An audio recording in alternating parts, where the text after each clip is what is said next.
Everybody, welcome to another episode of Age of Quarantine. I'm your host at Chris Enriquez Drums from at Revolver Mag and at Spotlights Music. It's a somber day for the world, but also for the music community and the aggressive music community because we lost one of my friends and one of the best vocalists of one of the best bands, Power Trip, Riley Gale, rest in peace. Like I said, it's a tough time for the entire community, and he did so much with his music, and also just using his platform to spread positivity. I just wanted to point out that he was not only a guy that was well respected on a personal level, but also somebody that went out of his way to use his platform to speak against social injustice towards people of color, transgender, LGBTQ. He was just a wonderful person, and I wanted to start by mentioning how amazing he was and what a loss this is for the community. But we are going to do what we do best and entertain everybody and talk to artists.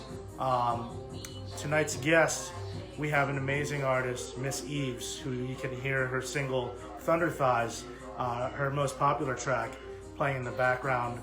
I actually had the pleasure of collaborating with her on a cover that went viral yesterday of Rage Against the Machine's Killing in the Name Of, along with members of Creeping Death, Nothing, Glassjaw, Jesus Piece. The list is a wild one with Jordan from 2 Minutes to Late Night put that together. But she's a young rapper, feminist, social activist.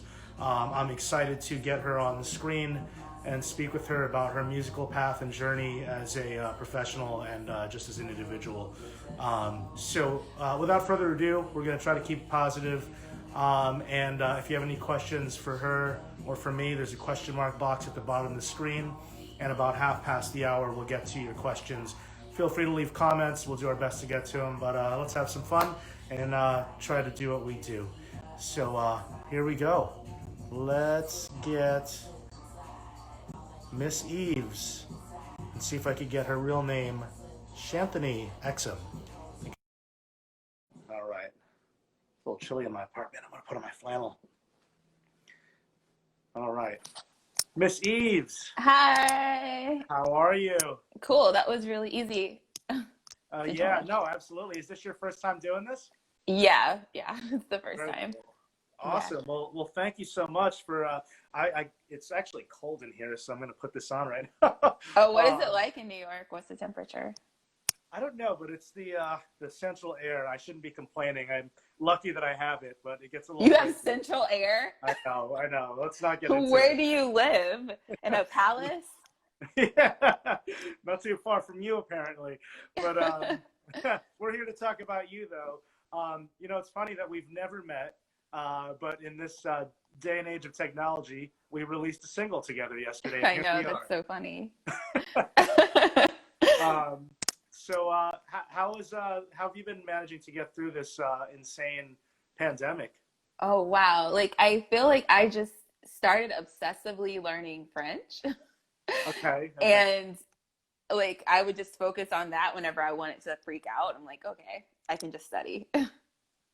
Are you using that app where you can like, No, I'm like really learning French. Like, I was in school, like I was in this intensive school that was 5 hours a day for like 3 months. And then I like met with a private tutor for an hour every day. And then I would like read a grammar book for like 3 or 2 hours every day. And then I would write in French like every single day, like 2 texts in French. And then like me and my teacher would correct it to make sure my grammar was right. So it's like, no, like for real learning French. I feel like the apps are good as like a intro, but I don't know if it's the best for really learning the language. Like if you want to just like go and know where the bathroom is, that's fine. But if you want to express your hopes and dreams, you probably need a grammar book and a tutor.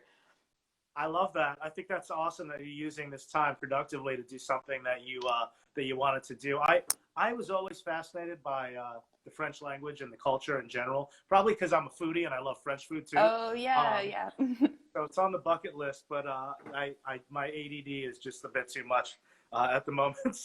So I decided to do this during my with my free time during the quarantine. Hence the name of the show, Age of Quarantine. So Yeah, it's nice to have an opportunity to talk to people too. absolutely, yeah, that was the whole point. I'm a social person. I spent a lot of my time at St. Vitus, so this Yeah. is the closest thing I could think of to not lose my mind and entertain people, because we're, it feels weird to say that, but coming out of the punk rock scene, I don't think I accepted or realized until I was in my 30s that I am an entertainer technically. Yeah, When you yeah, get for on sure. stage. For sure. I would Yeah, when you say, get on a stage and charge people to come see you. yeah. I mean, it doesn't have to be through this totally capitalist lens, like how like a lot of pop stars are. Like we're entertainers and we're here to take your money, but you still entertain people. It doesn't have to be like horrible. Right. Hey, I'm just gonna. Do you have the ability to like? It's a little blurry, so and it was fine before. I wonder if you took the Wi-Fi off, if we could see a little better, or if that would mess it up. What do you think? If I took the Wi-Fi off, If you did, like, if you were using the, maybe the data I might be a can't problem. because I'm in another country. So I think Okay, let's. We yeah, could like see I think it. it's gonna be worse and it'll be like really expensive too. Okay, let's not do that to you. I mean, I can try to leave and then come back and see if that helps. Let's see what happens. I could see it. It's just a little blurry, but it might look better for everybody else. So I like to tell everybody who's a guest on the show, sometimes people say, "Oh, what are you going to tell us your life story?" This is the time to do it.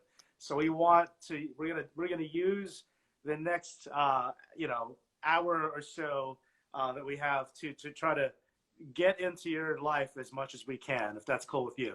Okay, that's cool. Don't be nervous. Just sticking to the first question. I mean, you're spending time working on French. How did the pandemic affect your music or work schedule, though? Right. Well, I guess like let me start with the French. Like I was in Montreal because I've been learning French for like 5 years, and last November when I was on tour in Europe, I was like, oh, I'll just stay in France for like 2 weeks and do this intensive French school. And it was really awesome. My school was great and like I learned a lot. And so I was like, oh, let me do that again, but in Canada because it's closer than France. And so I came here at the end of February for a month-long French school. And then, yeah. And then like 2 weeks into the school, it's like, oh no, there's a pandemic. This is horrible. We're closing the borders. Like everything was chaos. And I was like, I guess I'll just stay here. Like, I don't You've been know. there this whole time? Yeah. You got lucky, Yeah. actually, in a way. You're in a better country. I'm definitely in the better country. Like, hate to say that to the Americans, but I am. That's why I decided to stay. I'm like, I'm in a better country. And yeah, I just like stayed. And so I'm a freelancer. So I'm a freelance graphic designer. So I work mostly with like social justice organizations and nonprofits. And so that has continually been pretty busy. So it's like when I was in school for 5 hours a day, I would like wake up, take a shower, go to school, and then like work until bedtime and then do it again for like 3 months. It was like super intense. And so I didn't really have a lot of space to be like super creative. I released an EP like during the pandemic, and I made this crowdsourced music video that I like edited and stuff. But like, that's awesome. Other than that, like I've been kind of like frantically learning French because now my plan is to immigrate to Canada. But in order to live in Quebec, I need to have like a level B2 in French, which I know I do. Like in theory, I can speak French. Like I can like hang out with my friends, express my ideas. It's like not a problem. But like I'm a really bad standardized test taker. So when I took the test last Tuesday, it was like a disaster. And so I think I'm gonna have to retake it before I leave. Well, maybe if it's not too much pressure at the end, we'll have you say goodbye to everybody in French. Okay. You could do it in both languages. We'll see if you want to do that. Yeah, this is I usually try to go back. I'm looking up at my TV screen because I have about 25 questions that I wrote. Oh, cool. You're super organized. Yes. So I've been told by the audience sometimes that it looks like I'm not paying attention, but I'm actually looking at the questions on my TV. So I'm gonna take you back because we're gonna go back to your early days and then kind of eventually get to where you're at today with your latest EP, Sad, that came out during the Oh, actually, pandemic. my latest EP is called How It Is. This is the one Oh I released shit. during the pandemic. Yeah. Okay. So sorry that I got that. There it is. I'm Yeah, all. it's new. Okay, you're pumping out music like that. So, um, so where are you originally from, and how did your community play a role in music entering your life? Whether it was your family or the scene around you and all that kind of stuff. Yeah, I'm from North Carolina. Um, and I was always into art. Like my parents were super supportive of me doing art, so they sent me to like drama camp and like I played piano for like almost 18 years. And like from when I was five, well, not 18 years, like from when I was five until I was like 18. And then I went to art school, like visual art school, to become a graphic designer. And like I was always doing a bunch of like art projects. But then like I started dating this like noise musician, and and I was like, oh, that's cool. Let's start a band. And so we just started this kind of like noisy, like punky band. And then when we broke up, I was like, oh, I still want to do it. So I started Miss Eaves project, and then I How old started were you doing when that. you started that? When I was starting Miss Eaves, I was like 28. Oh, yeah. and then the Noise Project though, were you I in was 26. Okay. And yeah, so I was like a little bit later to like making music. I wasn't super, like I wasn't like a prodigy. I was just like, oh, I guess I'll do this. I mean, hey, you know what? That's punk rock, though, right? I mean, Yeah, I played, I like we collaborated. I'm self-taught. I never took that's lessons. awesome. That's super punk rock. Yeah, absolutely. You know, the whole DIY thing. But when you were growing up, what are your earliest memories of realizing that music meant something to you, and maybe like what were the artists that you remember that you were like, oh, this is fucking, Yeah. you know? Well, actually, it's like interesting because I was raised pretty in a very religious household. So I remember the music in church for sure, and my parents were super strict. So I remember I would listen to like Tupac and Biggie, and they were like, "Oh no, you don't." And so they took it and like took all my like rap music, and they like either threw it away or like put it somewhere where I couldn't find it. So like I got really into alternative. So I think this is gonna make me sound like probably pretty nerdy, but like one of my favorite albums was No Doubt Tragic Kingdom. I was like super into that. And I mean, I'm like, that's yeah. yeah, I mean, it was like, No, it was a big deal that for yeah, a it lot was a of big deal people. at the time. And so I mean, it was kind of cool that my parents steered me away from rap because it opened my horizons to like wanting to listen to other music that wasn't just like rap or R&B or like whatever like my friends were That's listening cool. to. Yeah. Yeah, and so and I also was like super into Bob Marley. They could I mean there's not I mean I mean, I don't how think can they you go understood wrong? enough about the smoking weed. I don't think because if they understood that, that would have also been confiscated from. But yeah, and then I went to art school, and it was just like a whole new world. Like, you know, I was like, my friends were into like Radiohead and like Bright Eyes, and like they were Oh going yeah. to like shows, and like I got really into Ani DeFranco and like, Wow. uh, you know, like Indigo Girls, like all the like Lilith Fair music. That's amazing that you just said Lilith there. Um, but Yeah. that whole culture that you're talking about really explains. I mean, I'm going to be honest with you. I'm a newcomer to your music, but I actually it wasn't yesterday. It was more. It was when Jordan told me that you were going to be part of the collaboration, and I went and checked out Thunder Thighs and just checked out your Spotify because I was like, I want to hear who the artists that I'm about Yeah. to play drums for, and everything that you just said. I mean, when you kind of break it down, Gwen Stefani. I don't know how old you are, but my first exposure to like feminist rock and punk rock with a female figure was the OG like Bikini Kill, Oh, Bikini Kill! Kathleen I love Hanna, Bikini Kill. Yeah. all that stuff. And so I don't remember Ani DeFranco, but I know for people that were slightly younger than me, no doubt. When Just Yeah. a Girl came out, that was a very empowering thing, and she was punk rock. I mean, let's be honest, she was. I mean, yeah, for sure. I mean, I think I'm like 2 years younger than you. Like we're about the same age. Okay, I'm like, Yeah. Yeah, but like I said, I was really, really sheltered, like Christian sheltered. So like I wish that I was in my like I really like regret. I wish I had like a punk band when I was 15 and like making zines in my like bedroom, but that just wasn't the life I had. It was going to church and like, like being on punishment because I did something. So yeah, so it's just like going to college, I really just started to discover like my feminism, and I'm just like, oh wow, like I mean, just hearing Ani DeFranco was like a revelation because I was like, she's so like articulate with her anger, like it was so amazing, and just like her lyrics and everything. And then I like obviously a little bit later on, I'm like getting into Peaches and MIA and like more of the like dancey like music, which is a huge influence for me, like wanting to make more like electro clash like music. and the aesthetic too, right? Yeah. The aesthetic is like definitely when I was like 16, I became like super obsessed with Andy Warhol, and I was just like, I'm gonna be Andy Warhol. Like it was really weird. Like yeah, so I remember like on a class trip we went to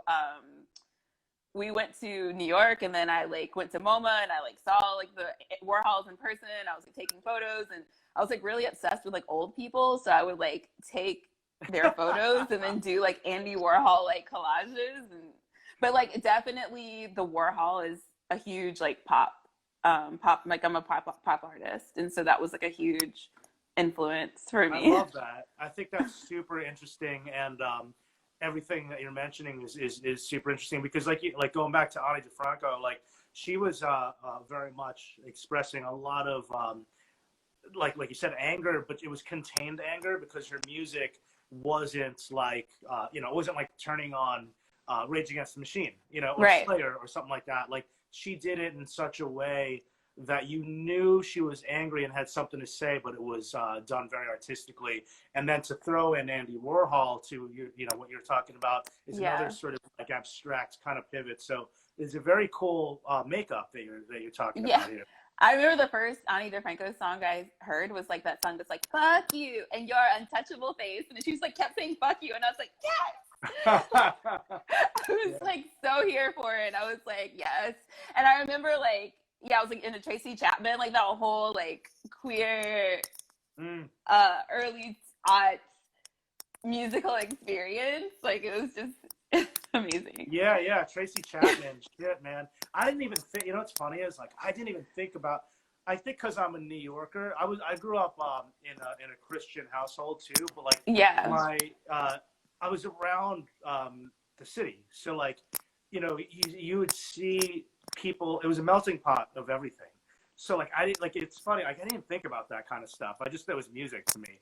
So I guess I was open-minded from the get-go. And didn't really like stereotype, and I'm not trying to like brag, but I just like it's interesting now sometimes to like realize that. Like I never like thought about that when I watched the Tracy Chapman video. I was just like, oh, that's just an artist on VH1.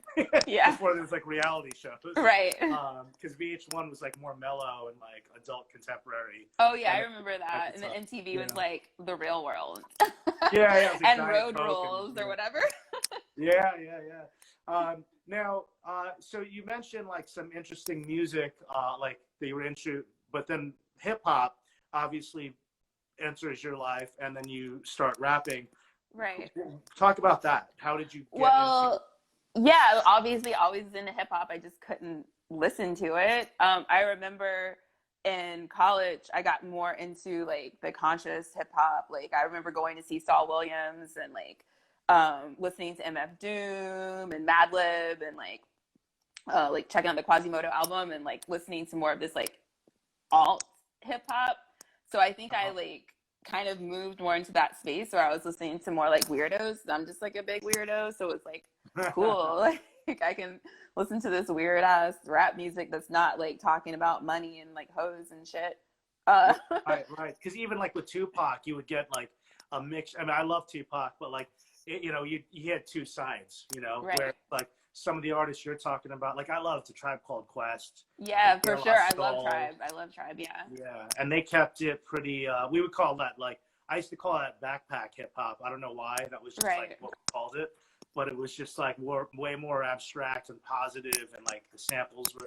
It wasn't like, you know, as much as I loved Wu-Tang and NWA and all that stuff, there was something that was a little bit, and that was also socially conscious for sure. But there's something about that like posy kind of chill yeah, hip for hop. sure. Yeah, I love that.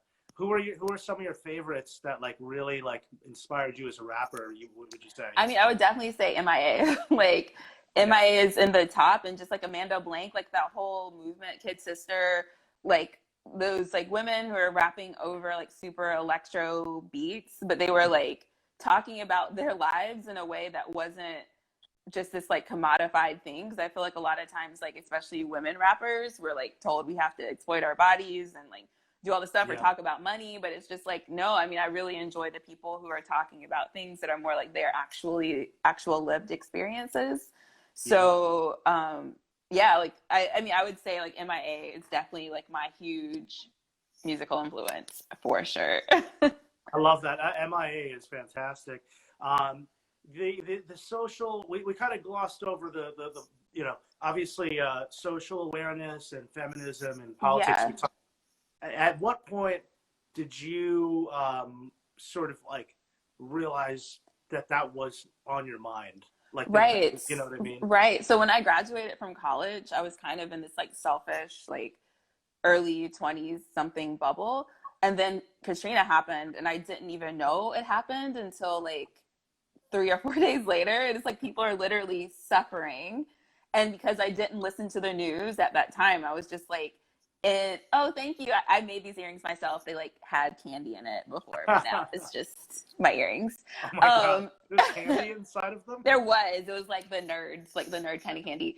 And so I was just like, this is awful. Like, I don't want to be this person who's just like in a complete bubble. And so I was like, one, you're going to watch the news like every day. You're going to know what's going on in the world.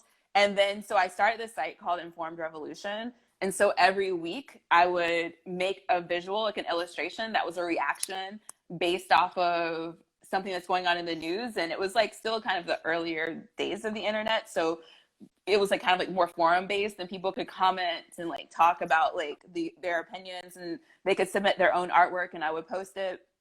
And so I did that. And then I started like with my friends in North Carolina, we started this organization called Free Collective, Friends Repurposing Everything Everywhere. And so we would do like conscientious raising events, like where we would, like one time we just like rolled out this brown paper, like through downtown, and we drew like chalk outlines of bodies. And inside the bodies, we wrote like statistics of people who were impacted because they don't have health insurance. And we made like these pamphlets that we would pass out of all the free health resources in our city. And we would have like professors come, and we would do like give discussions about like climate change and different Super like other. yeah. It's super progressive. We would have like voter registration drives. We would have clothing swaps. We were like anti like capitalist, and so we wanted people to like buy less. And so we're like books and clothes, housing goods and clothes. And we would also do like we did this like lazy food drive. So Yeah. we like the one week we gave out these bags with instructions, and then like the next week we just like picked up bags from everyone. So it's like, you don't even have to leave your house, just like give us the food and we'll like redistribute it to people who need the food. And so from that, like I was just like super, you know, I mean, it's became more and more like politically engaged in that way. Definitely with the environment issues, like I would talk a lot about that a lot. It's something I still think about a lot. I'm kind of sad that like it's like there's been some progress, but we still have so many. It's still such a huge issue, and now it's even more pressing because like I don't know, like is it too late? I don't know. Well, yeah, no. I mean, when we have a president in denial of everything, you know. Yeah. Was the environment in your community that you grew up in? Because I always feel like, because I lived in a conservative town in Long Island, it really affected me, and probably my experiences of being rejected caused me to like kind of like want to get into a rebellious Right. subculture, right? Like I don't think so. It's almost like, it's funny because like some people will be like, "Oh, I'm sorry," and it's like, no, it's cool, because like honestly, if these people weren't assholes, I Right. would have never ended up playing in bands. That's what Right, made me right, into angry music, which I love. You know, driving around the country can be a bit disheartening when you're a musician, because I see things in North Carolina, just right. throwing like signs, rest stops. What was the environment around you? Something that maybe pushed you to Um, be the way? I would say my environment was less something that pushed me, more like just that I'm like a super empathetic person and like I can feel people's emotions. Like that's like I'm also introverted because I really can feel people's emotions and sometimes it's just like too much. And so when I see that people are like suffering or I see something that just feels like injustice, I'm like, okay, like what am I gonna do so I'm not part of this problem or what can I do to help this situation? Yeah, And so that's kind of like my mentality in a way. So I think that like pushes me more towards doing social justice work. Um, but as far as like, I mean, of course, I'm like a Black person that like grew up in the South. So I yeah, mean, that's gonna have some kind of influence on me, obviously. But I mean, it's just like everything, right? Like that makes up a person's perspective. But of course, of course. I mean, yeah, and that, and being an empathetic person, I'm the same exact way, and it's like you see something, you want to do something about, you want to solve it, right? That's right, kind of like, and you probably find that common in the communities that you build or become a part of through the activism, which is great.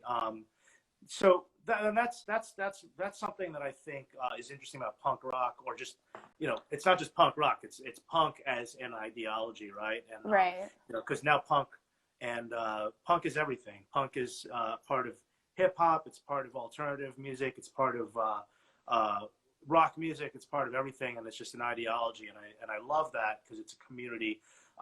Now, when when did you begin? You said you started performing right. um, when you were 26, and but like you mentioned, you know, when we were talking yesterday, that you were doing some comedy as well. So when did you start performing? You said you're an introvert, so like interested in kind of seeing how you came out of your shell, Right. how that all went. Well, I'm an introvert in that well, I love attention because I'm a Leo, but I'm an introvert in that like I do better with like one-on-one interactions if I'm around big groups and I'm needing to like communicate with them. Like when I'm on stage, I'm in control. Like I don't have to like pick up people's energy because I think it's just because I am so sensitive to people's energy and I do feel like I can feel I'm like, "Oh, are you okay?" Like, you know, I'm that person that's like, "Oh, hey, are you okay? Is this, you know, is this okay?" Because I can feel You're it. sensitive to energy, right? I'm very sensitive to energy, and so like that's how I'm an introvert. But I like to perform. I like to make people laugh. I mean, I like to be around people. It's just like there's some like people, for instance, for in this pandemic, like what it's not been bothering me to have to be around less people. I'll tell you that much. That's not the part of the pandemic that's really getting to me. Yeah. I mean, so what started first for you in terms of performing? Was it comedy or was it music? Comedy I just got into like 2 or 3 years ago. Oh, wow. Um, yeah, because I'm like a person I just like to learn new things. So I'm like, oh, cool, I'll try comedy, and then I do, and it's fun. What do Um, you find more challenging? Because I feel like comedy is so much. I feel like comedy's got to be the hardest thing to do out of right, all performance art, you know, right, or whatever we want to categorize it. Because it's right. like kind of like, you know, you can remember your rhymes and I guess you can remember your jokes, but you're really like vulnerable. Well, for me, I haven't tried stand up. That seems really hard and intimidating. I do improv, which I love because I'm always making shit up. Like that's me. That's just my personality. So when I found improv comedy, I was like, it was like finding myself. I was like, oh wow, I can literally say all the weird shit that's going on in my head. That's awesome. So it's like, and I'm not like so worried about people not liking me because like any bad thing that someone could have said about someone or done to someone it's happened to me. Do you know what I mean? I've been through a Sure, sure. lot, and so I'm not so scared about people like being rude because I also You have a know thick that if skin. someone's rude to me, like I mean, I have a thick skin. I'm also sensitive, but it's like I'm not like I can intellectualize like I'm not like scared of putting myself out there. Like obviously, like my feelings can still be hurt. I'm not like you Sure. know, Yeah.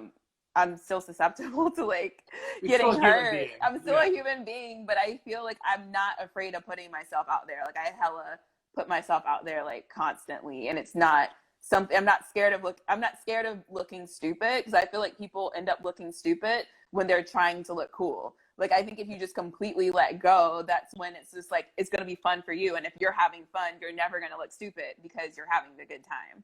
And you inspire people probably that way when you can kind of be a strong individual speaking out. You might inspire someone that's afraid to do that when Exactly, they exactly. identify. I mean, Yeah.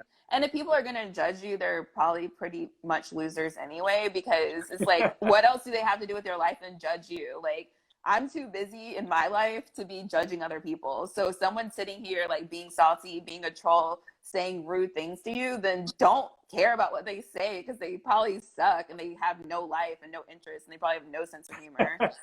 I feel you. I feel you. I think I mentioned I've had a few of those situations.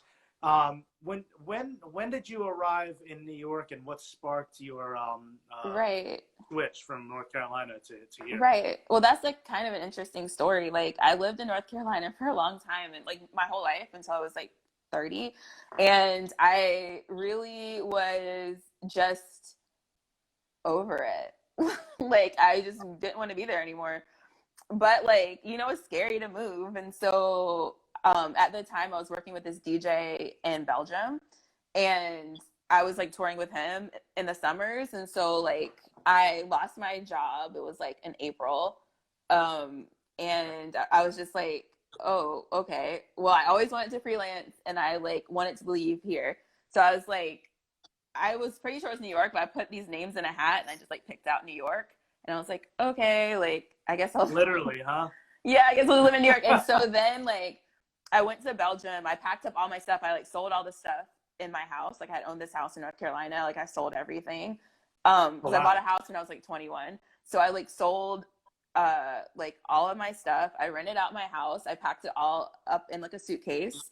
And then I Yeah. took it with me to Belgium. And then I had a connecting flight in Newark, New Jersey, back to North Carolina. So I just got off on Newark from Belgium and then just moved into this like apartment in That's Sunset wild. Park. This whole thing is wild. Yeah, Belgium. So I was just like, okay, I'm just gonna do it. Like I've always wanted to like live somewhere else, and like I have this opportunity. I mean, I already kind of am close. I'm like in New York. I should just move to New York. And so I like moved, and then like with the suitcase and stuff, I lived like that way for like a month, and then I came back and got like SUVs worth of stuff, and that's just how I've lived in I New mean, York. I'm still wrapping my head around the fact that you owned a house when you were 21. Uh, Yeah, yeah. I mean, it's yeah. North Carolina, so real estate's really cheap.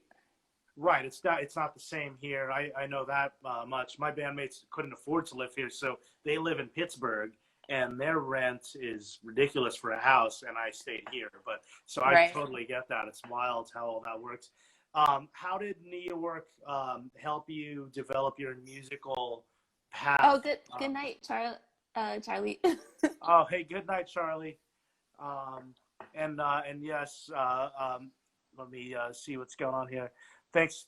Shout out to Shirley Cruz. What's up, girl? Thanks for tuning in. It's an old coworker of mine. Oh, that's awesome. Yeah, yeah, we addressed that in the beginning. R.I.P. Riley. It's a damn shame. It's a tough day for a lot of us in the metal community. But thanks for tuning in, everybody. We're having we're doing what we do here on Age of Quarantine. So yeah, going back to what you were saying. So New York, you end up here in New York. How did that help develop your musical path here? I feel like New York completely changed my life, like in an amazing way. Like, um, gosh, like how do I like? So when I first moved to New York, the first 2 weeks of living in New York, I didn't have insurance. So I kind of moved in this haphazard way. I got hit by a car on my bike, Jesus. and I like had to go to the hospital without insurance. And at the same week, my house that I still owned, it was renting out in North Carolina, flooded with sewage because of a problem. And so it completely cleared out my savings. And Oh so like God. that was like, and I was just not like, I was freelancing, but I didn't have any clients. And I was like, how the fuck am I going to do this? And so like, I just kind of made like a goal. I was like, okay, I want to work with and I had like I wanted to work with like social justice organizations, and I kind of like mapped out the life that I wanted, and so then I like just started like networking. I would go to these like kind of like not speed networking events, but like just different happy hours with this organization called Be Social Change. And I met a bunch of people and made a bunch were you of going to, sorry, were you here alone and like you were like, or did you have some friends? I had some friends, but like I was mostly alone, and I'm an only child. I'm like not like a loner. I'm not going to say like lone wolf, but I'm really good at doing things alone. So I would do all this stuff alone. Yeah. And so Sorry like to interrupt you. I didn't mean to no, interrupt. no, it's okay. It's okay. It's a conversation. And so like I slowly made all these connections, and also with music, I met my friend Claire, and she was at the time was in this band called Hand Job Academy, and she like really introduced me into like the weirdo like alt rap scene in New York, which is really great. And so I started to like meet people and play shows, and then just like being in New York just made my music better, because I think it was just so many people who are just like working so hard, and I'm trying to get to their level, and I can like see them. So I'm just like, okay, work harder, work harder, work harder. And then just like super into like DIY, but there's like so many people doing DIY. So it's like your DIY just gets like super elevated. And so it was just like, because I moved to New York 7 years ago. So it was just like, okay. And it's got the New York scene has always, I mean, there's the unfortunate parts of like how expensive everything is, but the art scene for every genre is overwhelmingly awesome. I think it's for sure. I agree. Yeah, I agree. There's always sort of that luck. I mean, it's not going to always be for everybody, but the resources are here for sure. So I've read your bio today. This is all stuff sort of coming from there. I don't want it to sound like I'm reading it completely, but I had to do my research. You appeared on songs with other artists in 2014 prior to really pursuing your solo career. Can you talk about? Oh no, I was always solo. Like those artists were they were just like bigger artists than me. Like I started the Miss Eaves project I think in 2011 or 2012, and then like Surfing Leon's in Belgium. That's why I started learning French, because I had a bunch of friends in Belgium. He hit me up and we were like start working together, and then I would kind of just like be a featured artist on a lot of people's stuff, but I still was like working on my own thing. But then I was like, no, I should do my own thing, because usually when you're a featured artist, you don't get treated very well. So it's just right. I was going to ask you about that. Were you were you kind of hyping, or were you doing verses? No, for full verses, or sometimes full songs, like writing the hook, like writing the whole part of the song. Like I would do all the vocals in the song. Well, like collaborating, obviously. Yeah, like truly collaborating, but I would still be a feature, which is like, I guess, like maybe a sexist thing in the industry, because I would be a 50-50 collaborator where I'm like writing 50% of the song, I'm writing all of the like vocals. Yeah. And that actually happened to me once. These dudes in Australia, like they hit me up and they're like, will you write this song with us? And I like wrote all the lyrics, inspired the title of the track. They released it without telling me. And then I like heard it with my voice, my lyrics, and like no credit. Like I got no credit for it whatsoever. Like they just put it out as their track. That is unbelievable. I hope that you had somebody help sort that out for you. No, literally no one. Because when you're like a woman in the industry and you're indie woman in the industry, you're like gum stuck under someone's shoe. Like people don't.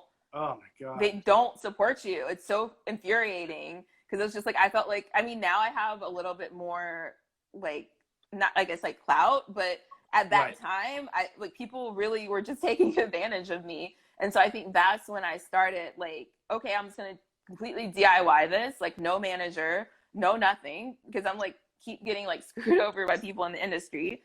Yep. And it's like like, at that point it's like, we're the same way in Spotlights. We don't have a manager, but we're not looking for one either. It's like same. It's like what are we sharing the little money? Exactly.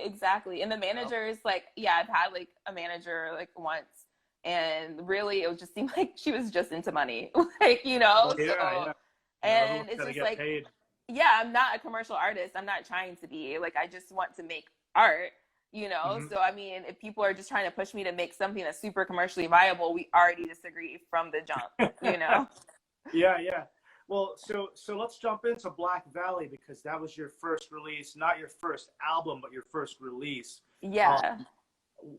are you self-releasing stuff? Or are you Yeah, I signed? only self-release. I only self-release. It's Okay. super like slapdash. And is there a name for the imprint that you stamp on your records? Yeah, Riot Um, Rap because it's like Riot Girl, okay. but it's rap. So it's like the three Oh, I R's. love that. Yeah. And it's just to release your own stuff. You're not looking to or expand or. No, I mean, I was thinking at one point, and I mean, I might still do this, is just to have it as a way for like femmes and like queer artists and women artists who like want to have a place like where I post their work and people can go to Riot Rap and see like what's new, and it's just like a way to promote other people's work, like make it a community, but not like taking a percentage or anything, just being like, hey, like you're part of Riot Rap, let's all like promote each other, let's like Yeah, elevate each other together. Yeah. yeah. No, I love. I mean, when like kind of, I feel like when you have a label, not necessarily a record, just something to say, these are a bunch of artists that are Right. part of this. Right. That's how I found out about a lot of music because of labels that had certain types of groups. I love that idea, and I feel like hip hop in the underground. I'm a casual hip hop lover in the sense where it's like the only hip hop record that I bought this year was Run the Jewels, but I love it. Oh, And I I listen love to Run it. the Jewels. I love Run Yeah, the it's my Jewels. favorite hip hop record. Yeah, they're so good. Um, but I am aware that like in the underground that it's very progressive right now from my observations, and I think it's really cool, especially here in New York. So I think it's cool that you're part of that and doing it. How is the reception of Black Valley when you put it out? Well, yeah, because I mean, everything I was doing is super DIY, and I was basically at the way bottom of the totem pole when I put out Black Valley. But there was a couple of tracks, like I did this track called TNT, and I made this video where I was like hardcore objectified all these men because I feel like in a lot of rap music, women are super objectified. And so I made this video that was about like pandering to the female gaze or the straight female gaze, and what it would look like in a rap video if the men were the people who are objectified. And that got some press, and people started to like pay attention to that, and I got a feature in Tom Tom magazine. And then after that, I like started working on Feminasty, which is my only like LP to date. Yeah, because it's just like so. I mean, I'm super DIY, so it's super super hard and expensive, and like I'm not like so popular that I put out something, like that I spent 2 years on and I'm gonna get a huge response. So now I just mostly do EPs and just like crank those out. So the creative process, are you recording yourself as well, or like how? Yeah, I depends. Like? Sometimes for this last album, I record it myself. But like I used to the guy that I work with for the most, he like used to live in New York, and so we would record together as far as from a producer standpoint. But yeah, I'm like super into like DIY. Other than the music production, I design my album covers, I make my website, I book my own tour, I manage my own tours, I direct my own videos, I started editing my own videos, I produce my own music videos. Like all of that, like everything except for music production and like actually the DP work and shooting my videos, I do everything because it's just like I don't have the resources, to hire people. Yeah. I'm not trying to make this like a super profitable project. That's not what this is about. And so I would rather just spend more like woman hours like working than to try to like exploit. Yeah, and also like Guru and Premier, also Gangstar fucks with it. Gangstar, fuck yeah. Yeah. Yeah. Yeah, but and also Black Star, that's another like really dope ass like project. Yes. With Talib Kweli and Mos Def. Yasmin Bey. Yeah. Yeah, so I like I make my own jewelry. I take my own press shots now.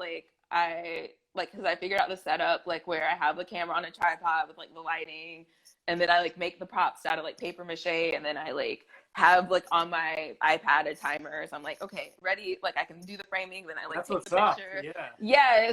So it's like all the pictures I sent you are self-portraits because I'm just like, this is not going to be a profitable project. Okay. Like I'm not a superstar. So I just need to like make good work myself Yeah. until I can find someone I who mean, has the same beliefs as me and like it's cool just making art for free. I feel like today like everyone wants to monetize everything, so it's really hard to find a collaborator who's just like, let's just make art together for art's sake because we enjoy it and not because we're trying to get something out of it. So until I find that person, it's just this life for me. well, you're lucky because, you know, it's like, it's less, as somebody that's been in way too many bands with groups of people, there's way too much personality clash. Right. Oh, I can So imagine when an you do it ideas. yourself, you know what Yeah. I'm saying? You do your own video, you don't have to argue with the other person about what the lighting should look like or blah blah blah. So I love that, and I can relate to that too. Just in my own life, we are self-recorded. You know, we just do our shit ourselves. I mean, it's great. So I can relate to that on many levels. Um, Thunder Thighs was on Feminasty. That is a highlight of your career so far. It ended up getting you noticed by Billboard, New York Magazine, Elle, Glamour, Jezebel. Yes, like everywhere. Yeah, and you scored a deal where some of your songs were featured on HBO's Insecure. Can you talk about and how, on Big Mouth on Big on Mouth? Netflix. Sorry, yeah. I need to update my bio. Sorry, that's definitely my bad. No, and I'm sorry. It's like kind of like I'm reading it, but you know, I always do that beforehand on the wiki, you know, on the wiki pages and all that. But can you talk about you know, that song, what you know, what it did for you, how all of that Yeah. stuff happened?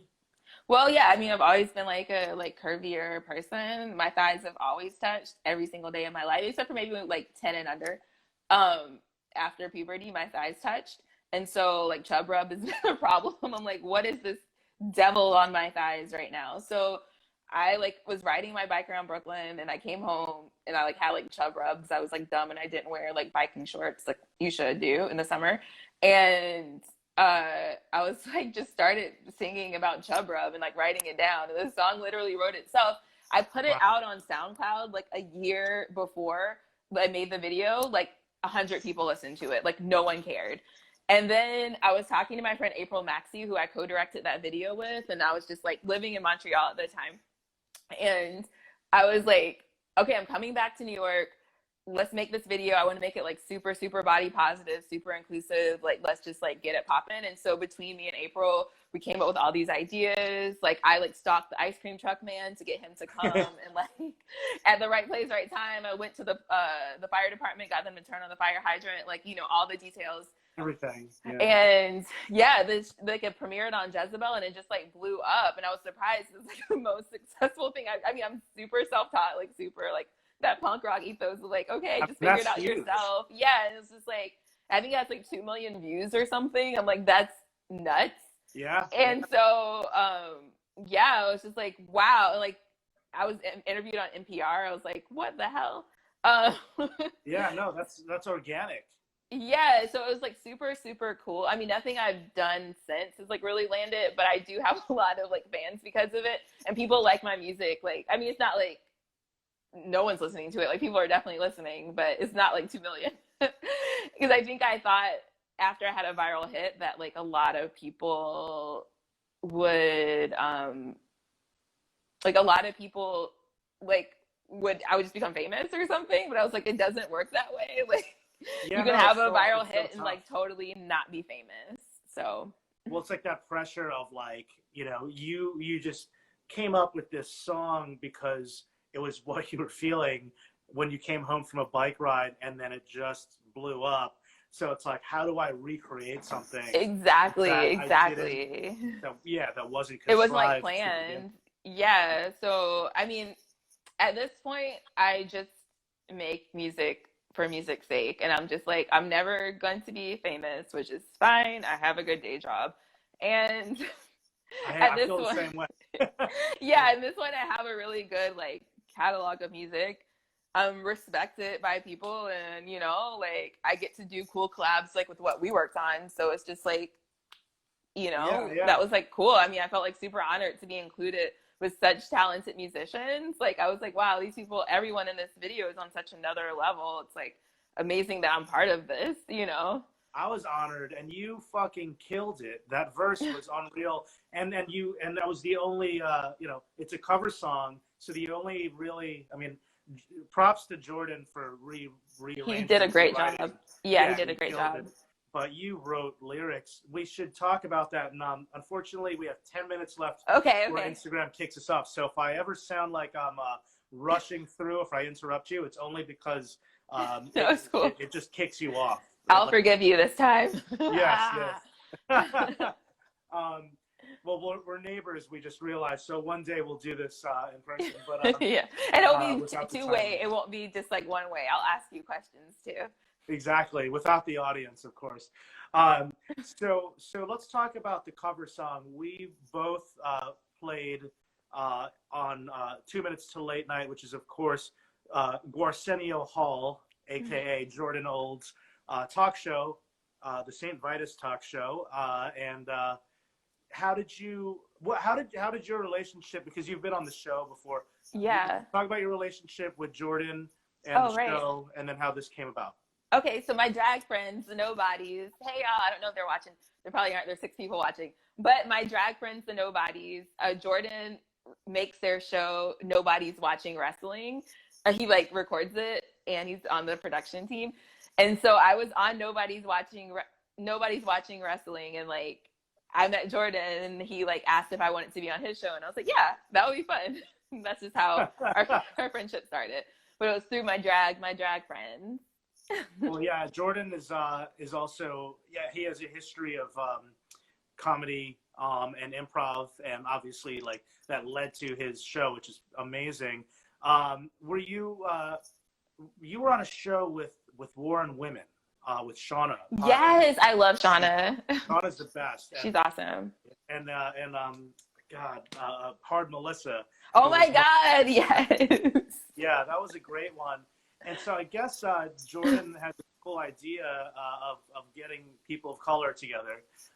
And it's got, the last I checked, I think we said it had like 33,000 views. That's wild. It's wild. Like I said, I hope that some of the guys in Rage Against the Machine, I heard Tom Morello did, my friend Gunnar Olsen, who's actually in, he does something in social politics and social injustice organizations, had a mutual friend with Tom Morello who told him that Tom saw it and said, wow, they're really good for it. So I was actually like going around trying to see if anyone retweeted it. So we'll see. But yeah, that would be wild. I mean, I feel like we did such a good job. That song goes so hard. I like love listening to it. It just energizes me. I'm like, hyped up. Yeah. I'm not going to lie. I watched it a lot too, because I didn't hear, that was the first time I heard it with everybody on it yesterday, so it's super exciting. Yeah. So before we go, can you talk a little bit about what maybe you have planned either during the pandemic or what you're hoping to get out there post-pandemic? Right. Yeah. Well, I mean, I just literally, because this pandemic has been a little rough for my mental health. So I've kind of gotten into a space where I'm like, okay, I can be creative again. So I want to start writing maybe another LP. I want to teach myself a little bit more about production and maybe do some more like simple beats, and make it kind of more like that vibe, like not exactly metal, but like more like punk vibe, you know, like not, I mean, I've never been traditionally hip hop. It's super like weirdo electro hip hop, but maybe like make it more of my like rock influences, like bringing that to the table. And I'm taking this online figure drawing class right now, so I'm like super excited to improve my like drawing skills. So I'm gonna learn how to draw mouths tonight, and so I'm just gonna try to practice like every day for at least an hour and see like where I get after a month. I mean, I'm already an artist, but I just feel like drawing characters is not my strong point. So I'm like, let me work on that. Let me work on the production. I need to edit. Me and my friend Shelton, we worked on this show called Garbage People, a TV show. We worked on 2 episodes. I just need to edit it. No It's shit. like That's a awesome. show about like recycling and like, because I mean, I think about the environment a lot, obviously, but it's a recycle craft show. It's kind of like in the same vein as like Project Runway, where it's a competition show. It's hosted by this like dinosaur. Um, Oh wow. yeah, like this toy dinosaur, and it's just like really ridiculous and surrealist. And but I've been, it's just like with the pandemic, everything going on, like learning French, blah blah blah. It's been a lot. When I get back to New York, I want to work on more of my paper mache art for sure. I haven't done that in a while, so it's gonna work on that. Obviously, like work has been super busy because I work in the like social justice realm, so there's been a lot of work. So I'm going to continue Yeah. with that. Continue with that work. Yeah, there's always a project to do. Like I am very much so a homebody, and I like to work on stuff at home. So. I mean, it's paying off in the sense of you putting some good stuff out into the world and entertaining people, and also nice to see how much stuff you're doing personally for yourself that's inspiring you as well. I can't sit still, which is why I do this. Yeah. I could have just been sitting around every night from 8 to 9 o'clock watching television shows, but I wanted to do something like this. No, this is so much more productive, and you're meeting so many people. You're getting different perspectives. It's like way healthier than just like watching TV. Like that's so mind numbing. Like whenever I like watch TV for more than like a couple hours, I just get this like hollow feeling, and I'm just like, oh wow, this is empty. Like I mean, it's nice to check out sometimes, but for me, I get anxious the more I watch TV. I'm like, should I be doing something? Well, I mentioned if you're ever looking for a drummer to do some stuff, I'm right here. I want to thank you for doing this, and this interview is actually going to be archived on my YouTube channel. Oh wow! So it doesn't end here. I hope I didn't say anything stupid. No, I'll send it to you. And anybody watching, it's also going to be archived here on the St. Vitus IGTV. So this is going to be an evergreen interview for anyone, down the line to learn more about you. And I'm excited that I got to learn more about you, and that we had some people commenting and checking it out. Are there any shout outs or announcements or anything you want to mention before we peace out? I would just say, like, if you have any money to give, I would try to support Black organizations, especially like Black organizations that support Black trans people. I would really, if you have money to give, I would do that. And yeah, like be yourself, eat vegetables, drink lots of water, don't take life too seriously. I'm about to do all those things right now. Nice. Make some vegetables and drink a lot of water. Are you vegetarian by any chance? I became a pescatarian during the pandemic, but the goal is to become a vegetarian. So I'm slowly eliminating things out of my diet. But tonight I'm making a vegan. Oh, amazing! Yeah, I'm vegetarian, so it's like, welcome to the team. Hopefully one day you give up the fish and come to our side. Yes, that's the goal. I want to be good to the environment and the sea and everything. Yeah. But yes, thank you so much, Miss Eaves, and we'll see you in Bed-Stuy when you're back. All right, bye. Peace out. Take care. Stay safe. Bye. All right, everybody. Thanks for joining us on this episode of Age of Quarantine. We'll be back tomorrow with Contravoid, and stay safe out there. Be good to each other, and rest in peace, Riley Gale of Power Trip. We will miss you, and that's all I have to say. And if you haven't checked out the cover that Miss Eaves and I and Trey from Creeping Death and Aaron from Jesus Peace and Rob from Fucked and Bound, I know I'm forgetting a couple others. There's a gentleman from Fever 333. 2 Minutes to Late Night. Go on the YouTube channel, look it up. Very proud of it. Killing in the Name of by Rage Against the Machine. And check out Miss Eaves on her socials and on Spotify and SoundCloud, and watch her video on YouTube. She's got some great stuff out there. Take it easy, everybody. I'm gonna go have some dinner. Bye.